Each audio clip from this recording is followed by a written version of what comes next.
New attraction in Hyderabad. చూడడానికి చాలా బాగుంది కదా! కొండల మధ్యలోకి వెళ్ళి అలా వాటర్ పడుతూ ఉంటే మనసుకి భలే అనిపిస్తూ ఉంటది. అదేంటో తెలీదు గానీ వాటర్‌ని చూసినప్పుడల్లా మన బాడీలో తెలియకుండా ఒక హ్యాపీ వైబ్స్ జనరేట్ అవుతూనే ఉంటాయి.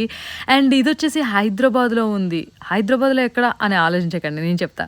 కేబీఆర్ పార్క్‌కి మీరు చాలా సార్లు పీకాక్స్‌తో వాకింగ్ చేయడానికి చెట్ల మధ్యన చాలా పీస్‌ఫుల్‌గా వాకింగ్ చేయడానికి వెళ్ళుంటారు. కానీ ఇక నుంచి ఇలాంటి వాటర్ డ్రాప్లెట్ సౌండ్ వింటూ ఒక ప్లెజెంట్ వైబ్స్‌ని మీరు క్రియేట్ చేసుకోవడానికి వెళ్తారేమో. బికాజ్ ఇది కేబీఆర్ పార్క్‌లో కొత్తగా పెట్టిన ఒక ఆర్టిఫిషియల్లీ మేడ్ రియల్ రాక్స్ మధ్యన వాటర్ పడే ఒక వాటర్ ఫాల్ అనమాట. చూడడానికి మెస్మరైజింగ్‌గా ఉంది. నాకైతే సీరియస్‌లీ చూడగానే వావ్ అని అనిపించింది. చాలా బాగా నచ్చింది. ఆ వాటర్ సౌండ్ వింటుంటే కూడా నాకు ఎంతో ఒక ప్లెజెంట్ మెడిటేషన్ చేస్తున్న ఒక ఫీల్ వచ్చిందనమాట.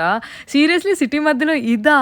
వావ్! అది కూడా మన కేబీఆర్ పార్క్‌లో. బాగుంది కదా! నెక్స్ట్ టైమ్ కేబీఆర్ పార్క్‌కి వెళ్తే డెఫినెట్‌లీ వెళ్ళండి. ఇదొచ్చేసి ఫిలిం నగర్ వేలో ఉండే గేట్ నంబర్ 5-6 మధ్యలో ఉందనమాట. So, make a note of it.